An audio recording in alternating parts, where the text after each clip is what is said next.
예배 나오십시오. 하나님 말씀 보겠습니다. 하나님 말씀은 마태복음 2장 1절로 11절까지만 보겠습니다.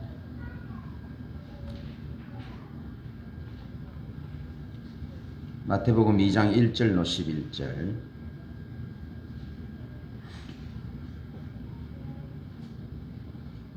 한 절씩 교독합니다. 헤롯 왕 때에 예수께서 유대 베들레헴에서 나심에 동방으로부터 박사들이 예루살렘에 이르러 말하되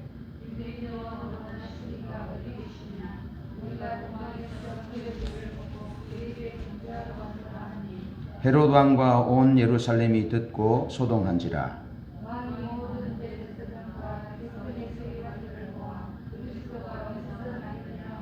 이르되 유대 베들레헴이오니 이는 선지자로 이렇게 기록된 바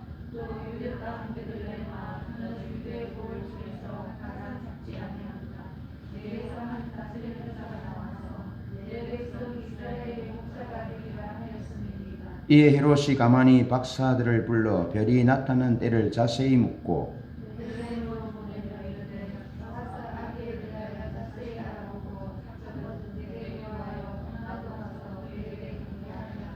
박사들이 왕의 말을 듣고 갈새 동방에서 보던 그 별이 문득 앞서 인도하여 가다가 아기 있는 곳 위에 머물러 서 있는지라.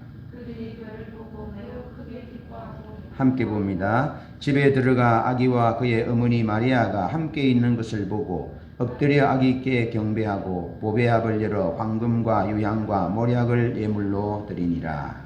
아멘. 할렐루야. 메리 크리스마스. 감사합니다. 감사합니다. 앞뒤 좌우분과 한번 교제하겠습니다. 메리 크리스마스. 감사합니다.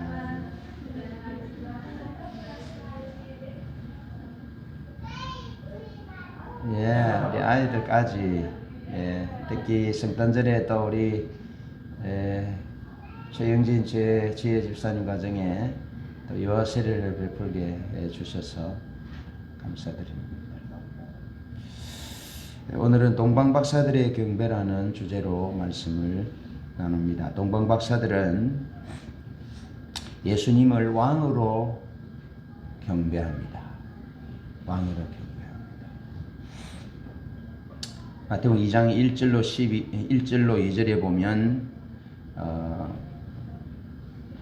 헤롯 왕 때에 예수께서 유대 베들레헴에서 나심에 동방으로부터 박사들이 예루살렘에 이르러 말하되 유대인의 왕으로 나시니가 어디 계시냐. 우리가 동방에서 그의 별을 보고 그에게 경배하러 왔노라. 그렇게 말합니다. 헤롯 왕에게 예루살렘에 이르러 그렇게 동방으로부터 박사들이 와서 그렇게 말합니다. 박사들은 여러 가지 목적들이 사람들이 있지만 그들은 아기 예수께 왕 되신 예수께 경배하러 왔다. 그렇게 말합니다. 학자들이 이 동방이 어디냐 그렇게 말할 때 아라비아가 동방이다. 그렇게 말합니다. 그것은 황금과 유향과 몰약이라는 예물을 볼 때 아라비아다. 그렇게 초대 교부의 한 사람인 터툴리안이 그렇게 주장합니다. 그런가 하면 점성술의 중심인 바벨론에서부터 왔다. 그렇게 역시 오리겐과 어거스틴이 그렇게 주장하고 또 페르시아 출신이다. 페르시아에서 왔다. 알렉산드리아 클레멘스나 존 크리소스톰이라는 사람이 그렇게 주장을 합니다. 어쨌든 그들은 먼 곳에서부터 수고를 마다하지 않고 왔습니다. 여러분 페르시아, 이라크, 이란 거기서부터 예루살렘까지 오려면 얼마나 먼 거리인지 모릅니다. 수천 킬로입니다. 1000킬로, 2000킬로. 여러분 그 먼 거리를 얼마나 위험했겠습니까? 생명의 위협도 감수하고 그 먼 거리를 예수님께 경배하기 위해서 왔다. 그런데 하나님께서 그들이 메시아로 나신 아기 왕 예수께 경배할 수 있도록 별을 통해서 그들의 길을 인도하셨다. 이스라엘 백성들이 광야길을 행할 때에 구름 기둥과 불 기둥으로 인도하신 것처럼 별을 통해서 그들을 인도하셨다. 하나님은 하나님의 백성들을 인도하시는 방법들이 다양합니다. 저는 어떻게 인도하셨을까요? 제가 지난 주간에 저희 큰누님 생신이 있어서 큰누님과 함께 교제하면서 식사했는데 저는 몰랐어요. 우리 큰누님은 크리스마스 때 사탕 얻어먹으러 갔대요. 사탕 얻어먹으러 가서 예수를 믿었어요. 우리 집의 최초의 선교사입니다. 그러니까 주님이 큰 부자로 살았는데 탈탈 다 틀리고 가난하게 하셔서 눈깔 사탕 하나 먹는 것도 어려워서 교회 사탕 얻어먹으러 갔대요. 그러니까 어쩌면 예수님은 우리 큰누님을 사탕으로 길을 인도하신 거죠. 사탕으로. 예. 저는 그럼 뭘로 인도받았을까? 저는 떡으로. 여주에 있는 친구가 교회 가자, 크리스마스 때 교회 가자 그래서 내가 대뜸 하는 말이 교회 가면 떡 주냐? 떡 준대. 그래서 갔습니다. 예수님이 저는 어떻게 인도하셨다 교회로? 떡으로. 근데 여러분 예수님이 생명의 떡이잖아요. 요한복음 6장 35절에 내가 곧 생명의 떡이니. 제 아내는 교회 가다가 어떤 오빠한지 누구한테 남학생이 코를 맞아가지고 코가 비틀어졌어요. 코피가 났어. 그래서 안 나갔대. 그런데 하나님이 다시 그를 부르셨어. 어떻게 부르는지를 집에 가서 들어봐야 되겠습니다. 다양한 방법으로 하나님이 인도하시는데 그 인도하시는 것은 하나님이 우리를 사랑하시기 때문에 인도하시는 거죠. 그런데 동방의 박사들은 그 먼 길을 별을 통해서 하나님이 인도하셨다. 하늘의 별은 놓치지 않잖아요. 다 영롱하게 보는 별. 여러분 그런데 이제 날이 좀 안 좋은 날도 있을 것이고 뭐 그러니까 그 예루살렘 베들레헴까지 오기까지 예루살렘으로 또 베들레헴에 오기까지 얼마나 많은 수고를 하셨겠냐는 거죠. 그런 수고를 마다하고 하나님 앞에 예배하러 왔다. 2절에 그들은 유대인의 왕으로 나신 이를 찾아 경배하러 왔다. 따라서 첫 번째 성탄절은 예배하는 날이었다. 예배하는 날이었다. 성탄절의 주인공은 예수님이시고 예수님이 영광을 받으셔야 될 주인공이다. 오늘날은 성탄절이 상업화돼 가지고 예수님도 상품화 시켜서 백화점에 제일 먼저 크리스마스 소식이 옵니다. 하나님의 사람들이 잊지 말아야 할 것은 성탄절의 첫 성탄절의 핵심은 예배였다. 예배였다. 여러분 목자들이 들판에 있을 때 허다한 천군과 천사들이 하나님을 찬송하여 지극히 높은 곳에서는 하나님께 영광이요 땅에서는 그가 기뻐하심을 입은 사람들 중에 평화로다. 그렇게 찬양하지 않습니까? 마리아도 찬양하고 엘리사벳도 찬양하고 천사들도 찬양하고 동방 박사들도 하나님 앞에 찬양하며 경배하며 예배드리기 위해서 왔던 그 첫 성탄절을 기억하셔야 합니다. 그래서 제 같은 경우에는 떡으로 하나님 앞에 나왔지만 저희 큰누님은 사탕으로 하나님 앞에 나왔지만 하나님을 예배하는 자로 살게 되었고 하나님을 예배하는 자로 사니까 그 가게의 저주가 끊어졌어요. 누님 집에도 가게의 저주가 끊어지고 신주단지를 모셔놓고 살았던 그 집에 가게의 저주가 끊어지고, 우리 집에도 가게의 저주가 끊어지고 예배하는 가정이 되고, 그런 은혜를 하나님께서 베푸셨다 하는 겁니다. 그런데 아무나 예배하는 것이 아닙니다. 헤롯이 동방박사들에게 별이 나타난 때를 자세히 묻고 아기 예수를 경배하거든 나에게도 알려달라고. 뭐 하려고 알려달랍니까? 죽이려고. 유대인의 왕으로 나신 예수를 죽이려고. 자기는 이두메인인데 유대인이 아니에요. 유대인이 아닌 자가 왕이 되었어요. 그래서 유대인의 왕으로 나신 예수를 죽이기 위해서 알려달라는 겁니다. 아무나 경배할 수 없습니다.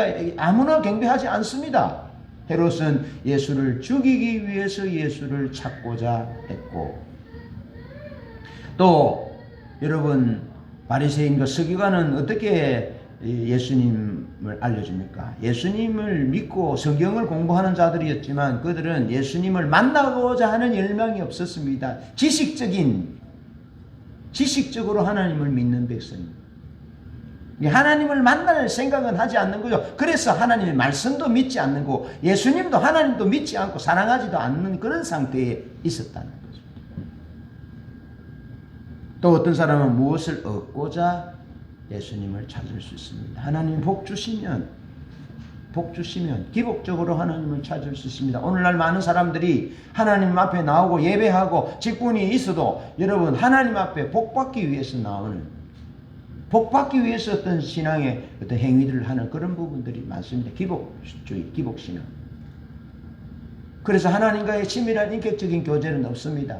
경배를 통해서 예배를 통해서 하나님을 만나고자 하는 그런 열망도 없습니다. 기대하지도 않습니다. 성령이 있는 줄도 모릅니다.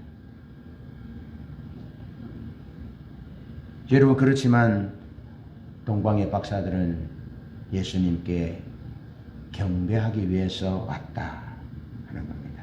그런데 마태복음 4장 9절로 10절에 보면 자신을 시험하는 마귀에게 예수님께서 주 너의 하나님만 경배하라 그렇게 말씀하셨습니다.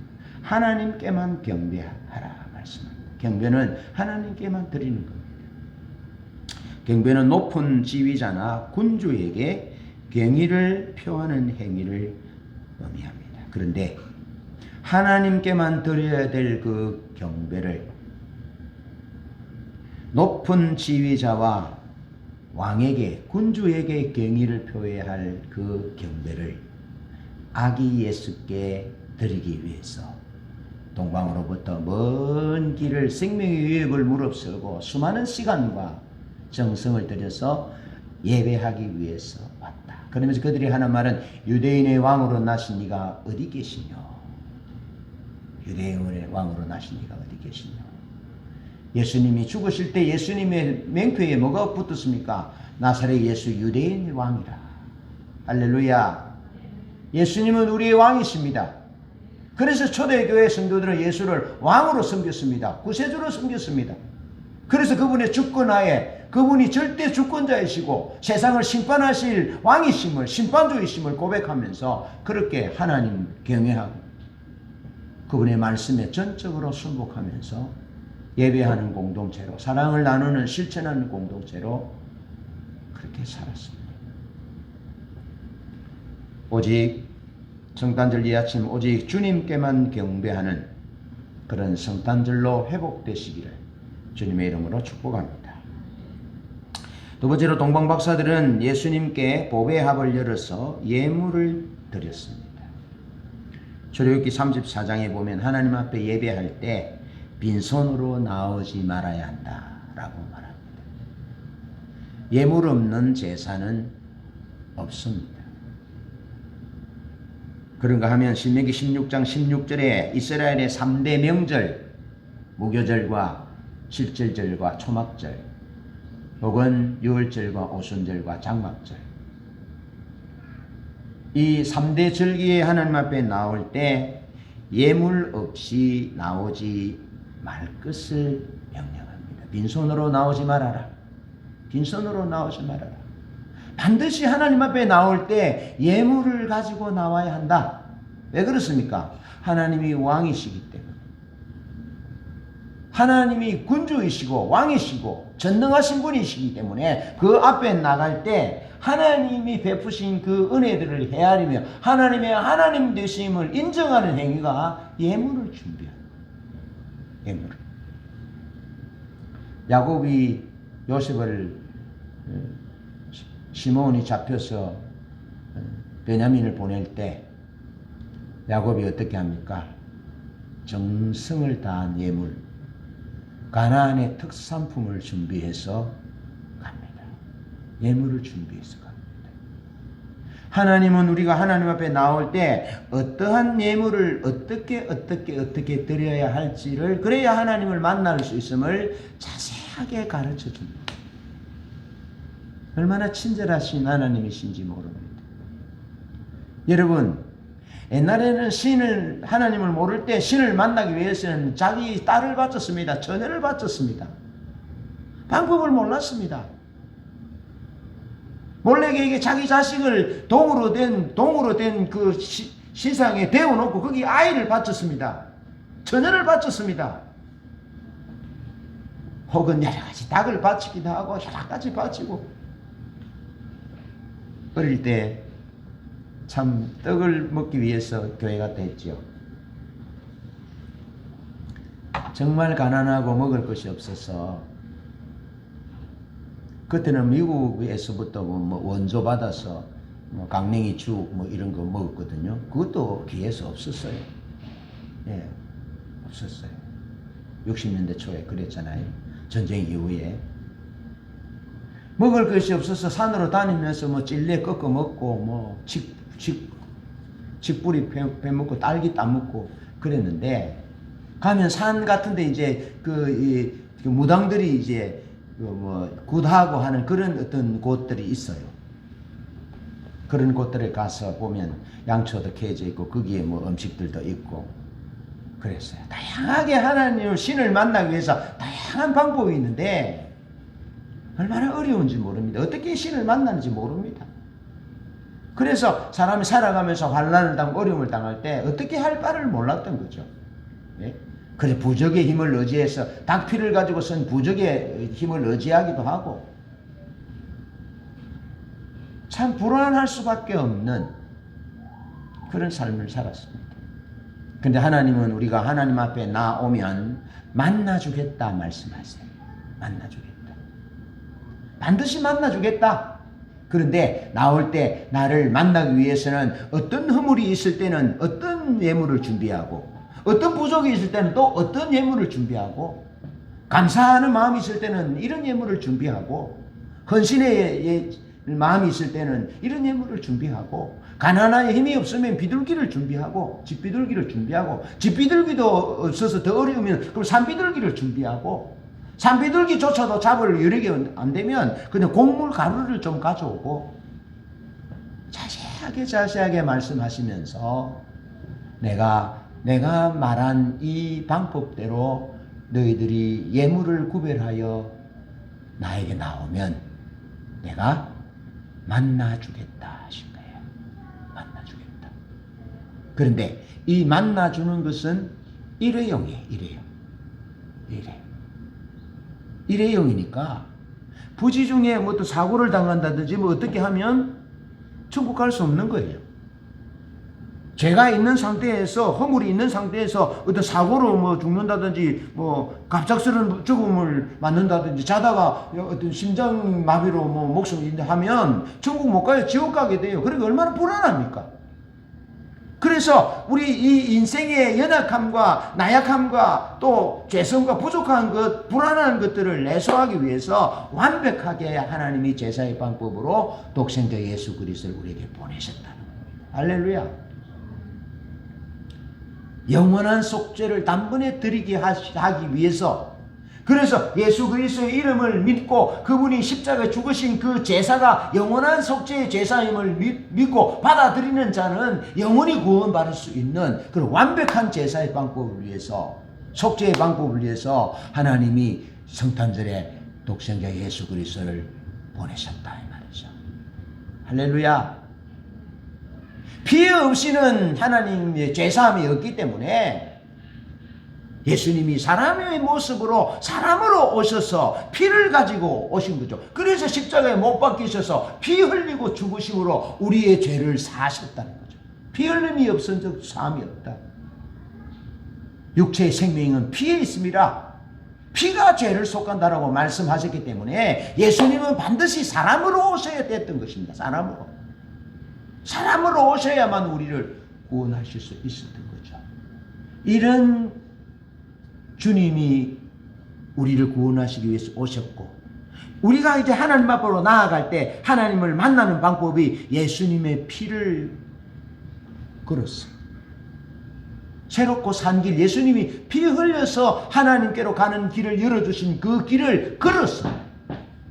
그 보혈의 길을 걸어서 우리가 하나님 앞에 나아가면 하나님이 우리를 만나주신다 하신 거죠.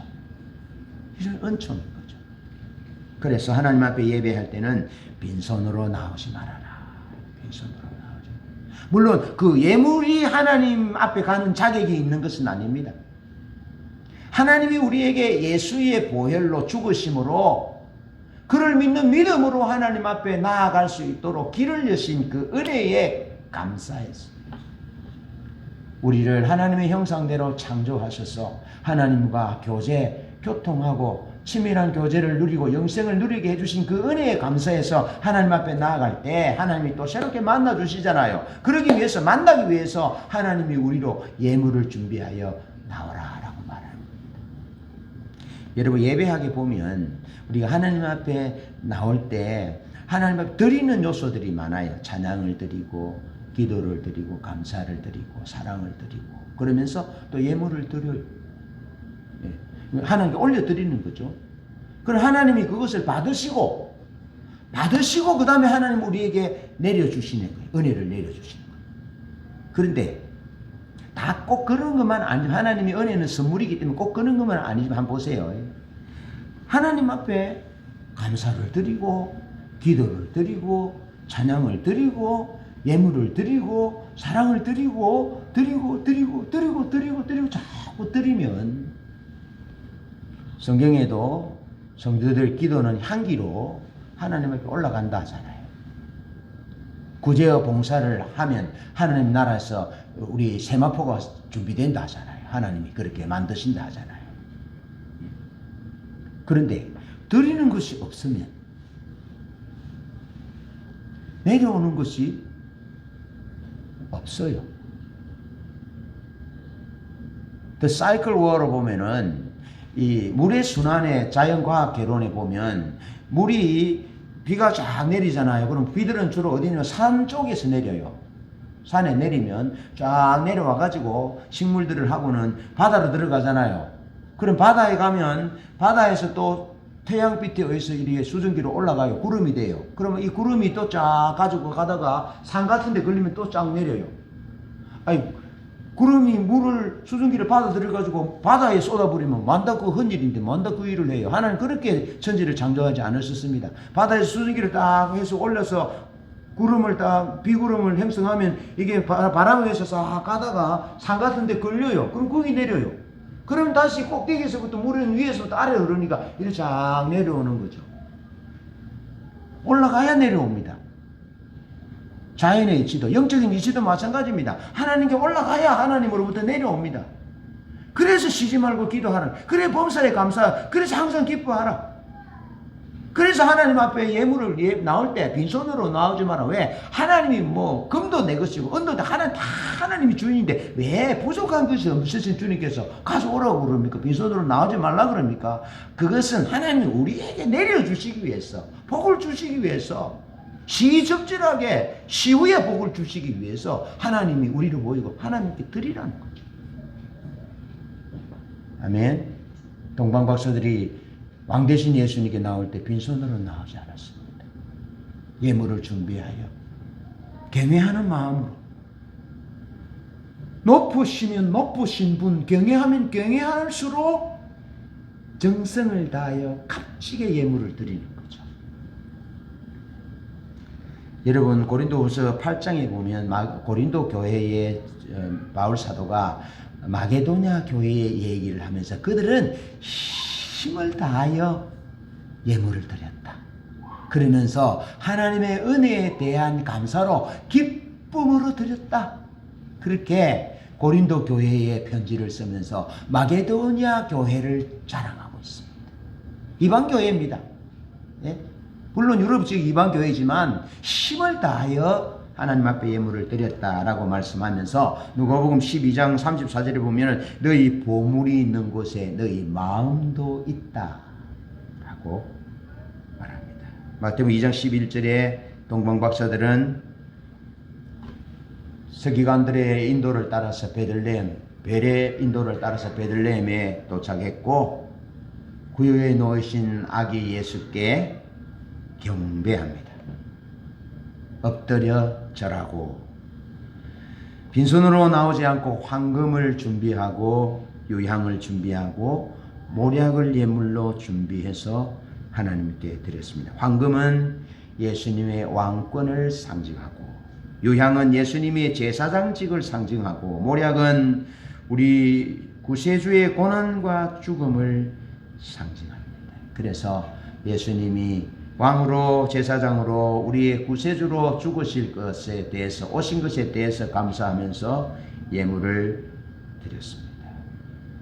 주님은 동방박사들이 드린 예물대로 친히 우리의 왕이 되셨고 우리의 제사장이 되셨고 우리를 위하여 제물이 되시되 죽기까지 제물이 되셔서 우리의 죄를 용서하시고 우리를 지옥으로부터 사망으로부터 사단의 압제로부터 구원하셨습니다. 할렐루야. 이 은혜를 누리는 것이 성탄절입니다. 성탄절은 하나님께 예배하는 날이고 하나님이 우리에게 은혜 베푸신 것에 대해서 감격하고 감사하고 하나님 앞에 예물을 드리고 기뻐하는 날이 성탄절입니다. 동방박사들의 예물은 단순한 물질을 넘어서 그들의 인생의 일부를 사랑하는 주님께 드린 것입니다. 삶을 드린 것입니다. 삶을 드린 것입니다.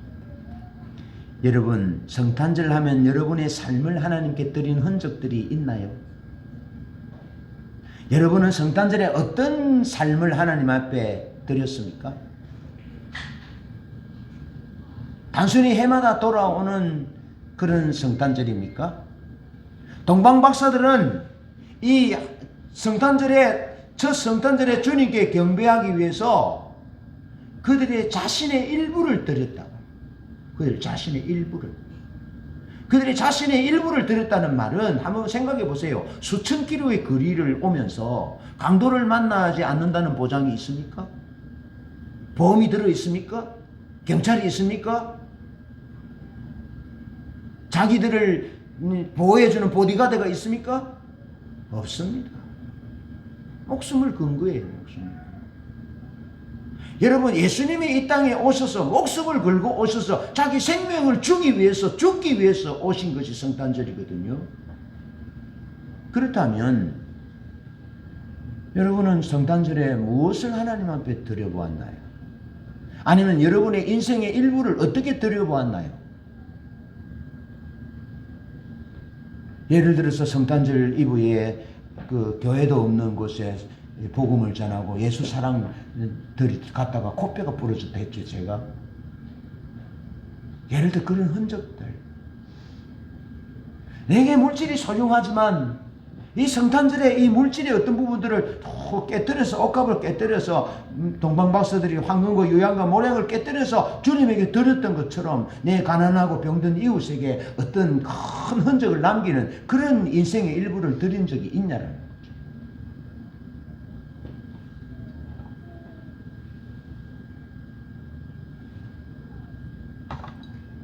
신우 집사님이 올해 5월 31일에 돌아가셨잖아요. 돌아가셨는데 신우 집사님이 가시면서 이제 외국 가시고 이렇게 하면서 돈이 없어서 목사인 저에게 무슨 얘기를 하시잖아요. 그럼 저도 돈이 없어요. 그럼 제가 이렇게 생각해요. 제가 이걸 그분에게 받으려는 이런 생각은 하지 않습니다. 얼마나 어려웠으면 목사에게 얘기하겠나. 내가 안 해주면 어떻게 하겠나. 한 번은 외국에 나가서 들어오지도 못했어요. 내게는 돈이 없어요. 그럼 내가 얘기할 사람은 우리 교인들밖에 없어요. 그래 성도님들이 힘을 다해서 돕고 했어요. 그런데 또 어느 날, 또 어느 시점에 또 큰 돈을 필요로 하는데 이제는 집사님들에게 얘기할 수 없어요. 그래서 우리 그 작은 누님에게 400만 원 빌렸어요. 또 우리 친구한테 사장 내를 인도한 친구에게 얘기를 했습니다. 내가 얘기하고 또 내가 아는 장로님한테 한번 얘기하고 해가지고 돈을 빌렸어요. 그리고 신도림 목사님 가셨어요. 비들 갚지도 않고 가셨어요. 그래서 제가 많은 몇 년의 세월이 지났어요. 신도림 목사님 돈을 벌면 갚아줄 거라고 생각하고 있었는데 신도림 목사님 천국 가버렸어요. 그래 내가 갚아야 되겠다. 그래서 우리 작은 누님에게 내가 어디 돈이 있습니까 목사가.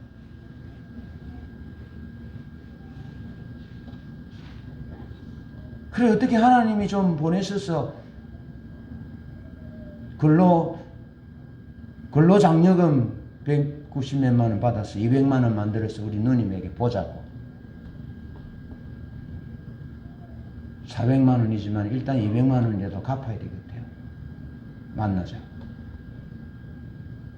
그래 얘기를 하니까 목사님 받은 것으로 하겠습니다. 그 탕감 받았어요.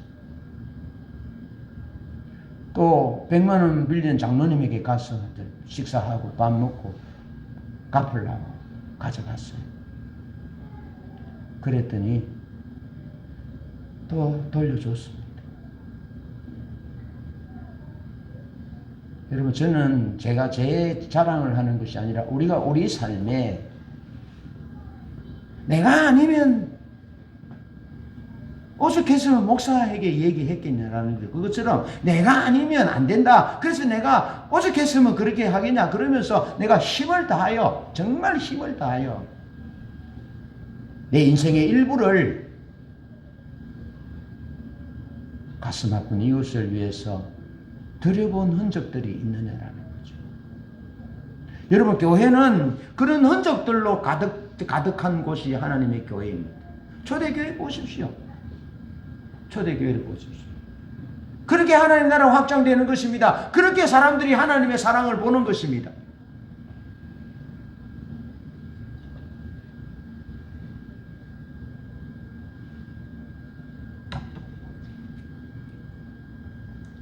동방 박사들은 단순한 물질이 아니라 그들의 일생의 생의 일부를 하나님 앞에 드린 거죠. 어쩌면 전부를 드렸다고 할 수 있습니다.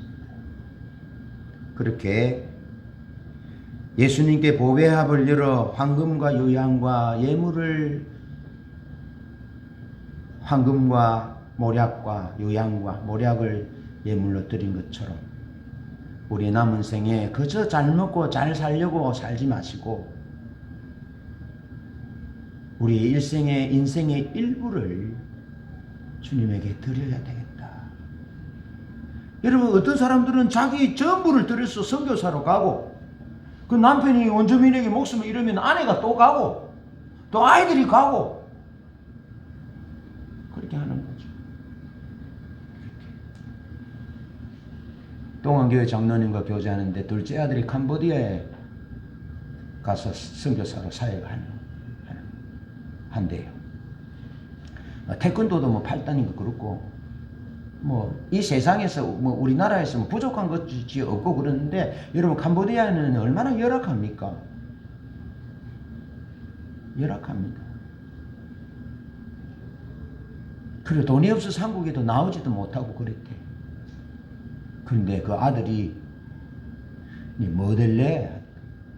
할아버지 나는 아버지를 닮아서 나는 목사 될라요. 선교사의 삶, 목회자의 삶은 비난합니다. 넉넉하지 않습니다. 뭐 가족을 위해서 좀 써보려고 한 30만 원 통장에 있으면 누가 예수님이 가난한 사람이 와서 그거 벌써 받아갑니다. 돈이 모을 시간이 없습니다. 왜?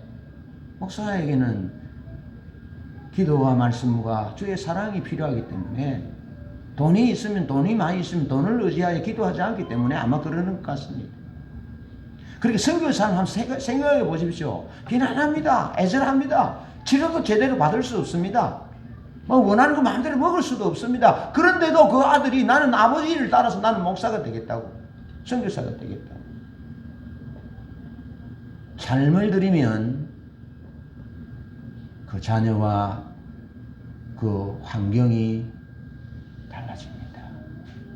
제발 부탁합니다. 잘 먹고 잘 살기 위해서 살지 마시고 하나님의 영광과 하나님의 목적을 위해서, 사회적 약자들을 위해서 여러분 우리 인생의 일부를 툭 떼어드리는 그런 성탄절이 되기를, 그런 인생이 되기를 결단하는 성탄절이 되기 바랍니다. 죽으면 물질 가져가지 않습니다. 부탁을 드립니다. 힘을 다하여 그렇게 하지만 동방박사들이 하나님 앞에 그렇게 예배했다. 말씀을 맺습니다. 내 모든 것 주의 소유 삼으소서. 사랑이 무엇입니까? 사랑은 반드시 한 가지 욕망을 동반합니다. 그것이 무엇이든지 주고 싶어 하는 것입니다. 달라고 하지 않아도 주고 싶은 것이 사랑이고, 마다하여도 바치고 싶어 하는 것이 사랑입니다. 그리고 바칠 만한 것이 없다는 것은 그에게 고통이 아닐 수 없습니다. 하나님 앞에서 넘치는 기쁨이 내 안에 역사하고 있을 때 무엇이든지 하나님께 바치고 싶어지는 법입니다. 하나님의 사랑이, 하나님의 은혜가, 하나님의 생명이 내 속에 꿈틀거리고 역사할 때 그 기쁨으로 하나님께 바치고 싶은 것입니다. 사회 약자들을 위해서 바치고 싶습니다. 인생을 하나님 나라를 바치고 싶습니다. 그렇게 열망으로 가득하게 되는 것입니다. 그것이 사랑입니다. 그 먼 거리를, 생명의 위협을, 강의 위협을, 강도의 위협을 마다않고 수천 킬로를 걸어서 별을 따라, 하나님의 인도를 따라 베들레헴 아기로 나신 예수께 경배한 동방박사들처럼 하나님 앞에 예배하는 자로 남은 생에 살기로 결단하시고 인생의 일부로 드려지는 복된 성탄절 되시기를 주님의 이름으로 축복합니다.